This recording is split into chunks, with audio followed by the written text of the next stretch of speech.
The Los Angeles Lakers are currently 10-4, coming off a 37-point game from their first-round pick, Dalton Knecht. With the questions coming into the season, this fast start by the Lakers has everybody surprised. From Anthony Davis's incredible start to the season to the impressive play of rookie Dalton Knecht, there's a lot of reasons to be excited as a Lakers fan this year. But with Rui Hachimura out, the Lakers coaching staff and JJ Redick will soon have a big decision to make about Dalton's role going forward. Let's break it all down. The other 16 teams fucked it up. What's up? What's good, y'all, man? It's your boy Fredo back with another video. Man, the Lakers have been on an absolute tear lately. They've been stringing together a lot of wins. Currently, they're on a 6-game winning streak, which, if you guys did not know, the team that cannot be beaten finally lost last night. So the Lakers have currently the longest win streak in the league. I know it's an asterisk. We've only played 14 games. I'm just stating the facts. But the biggest surprise has to be how Anthony Davis has been the true driving force behind this team. Anthony Davis has been playing at an MVP level, and his start to the season has been nothing short of spectacular. AD is dominating on both ends of the floor, showing why he's arguably the most important player on this team right now, and maybe even the best player in the world. Defensively, he's been a brick wall. Whether it's his rim protection or his ability to guard multiple positions, AD's presence in the paint has been a game changer for the Lakers. He's averaging 2 blocks per game and is altering shots every time an opponent tries to attack the rim. He also gets 2 steals a game, so he's really just a full-on defensive menace at your center position. Like, he's a special player, man. There's not a lot of players that are as good as Anthony Davis, and all of the flack he gets is really unwarranted. But offensively, he's been just as impactful. He used to be the standard back to the basket big, but this year, playing with JJ Redick, they've been using Anthony Davis a lot as a passing fulcrum. Now, if you've been watching a lot of basketball recently, you've probably heard a lot of this term of big men being passing fulcrums. So I'm just going to explain to y'all the basic idea of it, right? So the idea is you have your center, who may be a non-shooter or could be a shooter, but instead of having him set the screen or play in the post, you have him get the ball at either the top of the key or the top of the wing or the nail, right? And you have him either hand the ball off to the guard you're giving it to, or be the one making the pass, because basically it makes the center guarding him have to guard. With the drop coverage you've become used to in the NBA, lots of these centers are not that fast-footed, so they're able to just sit back and kind of cover the whole team on defense. But by using your big man as a passing fulcrum, it forces your big man on the opposite team to use their weakest attribute, which would be their slow feet. And it makes them have to make more decisions, kind of like a wing defender, which can throw a lot of them off. An example would be when Karl-Anthony Towns played against Triple J. Triple J is just used to the big men who are just going straight to the rim. But Karl-Anthony Towns, he's popping, he's getting the ball at the top of the key, and they're running a play for Jalen Brunson on the weak side, stuff like that. And that makes it a lot harder for a big man who's used to just being the help defender. But like I said, Anthony Davis as a passing fulcrum has been amazing.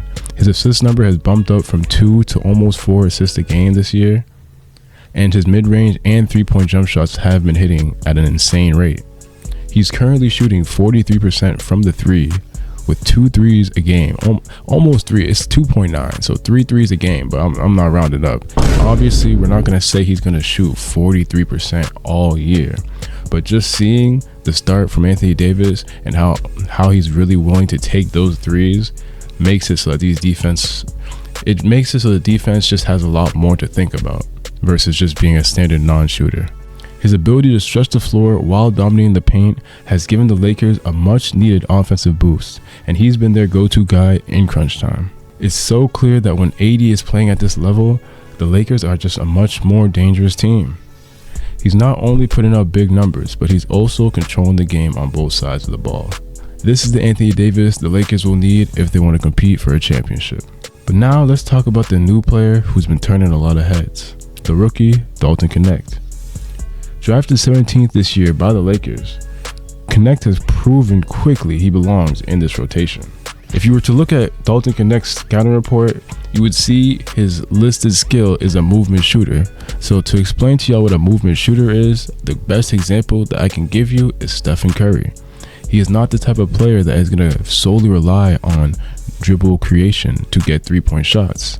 Instead, he's the type of player who's moving off ball, who's doing a lot of stuff off ball to make the person guarding him have to work so much harder. And even after doing all that work, he can still catch the ball and just shoot right over you, you know? So that's what makes Dalton Connect just really, really dangerous. And honestly, I'm trying to think, I don't think LeBron has ever played with someone that's like a shooter like this, because yes, Dalton is a great shooter, but the other thing that people don't realize is he's also very athletic. Like with the starting lineup they're running right now with Reeves, Connect, Cam Reddish, LeBron, and AD, like he basically is playing kind of like the guard that's cutting back door, like how Rui was. He's cutting back door to catch the quick, straight vertical lob. You know what I mean? Like he's getting up, and it's surprising to see your shooter being the one to go catch lobs. So I'm just saying, man, Connect is really a really good player, and he's really been, you know, an instant plus to this Lakers team. With Rui Hachimura sideline, Dalton has literally seized the opportunity and has been playing incredible basketball. But what's been most impressive about Dalton is his natural feel for the game. He's such a versatile forward with a great basketball IQ, and he's been a major role for the Lakers in Hachimura's absence.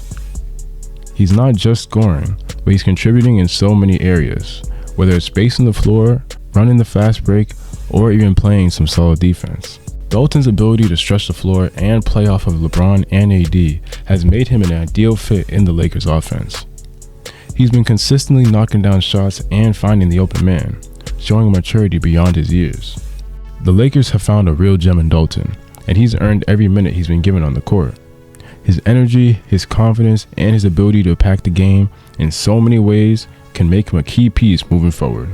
But here's the real question. What happens when Rui Hachimura comes back? The Lakers coaching staff, including coach JJ Redick, will have a tough decision to make. Dalton's been playing so well while Rui's been gone that it's so hard to ignore his impact.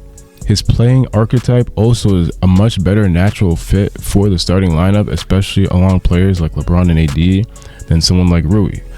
While Rui is a very good shooter, he's not a natural, catch and shoot type of player. He's the type of player that needs the ball a little bit more to create for himself, and he also likes to play kind of like he's more of like a 4. You see what I'm saying? Dalton Connect is more of like a real 2-3. So, and he's also like a really like high level off ball scorer, and people kind of like don't understand how important being a high level off ball scorer can be, because by being that, it means that you're literally adding somebody that can give you like 20-25. I'm not saying he's gonna give you 20-25, but you're adding somebody that can give you 20-25, and then they barely have to have the ball. Like that's something like that is very, very dangerous. That's literally like, that's basically addition without subtraction.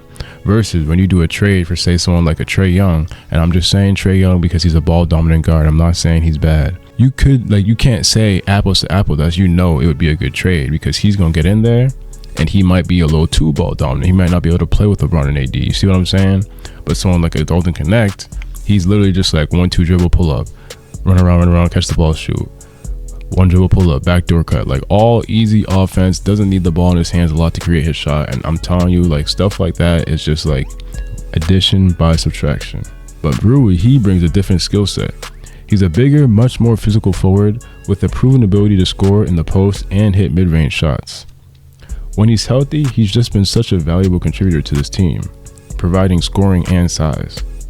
But Dalton's versatility and his hot play right now gives the Lakers a very interesting option.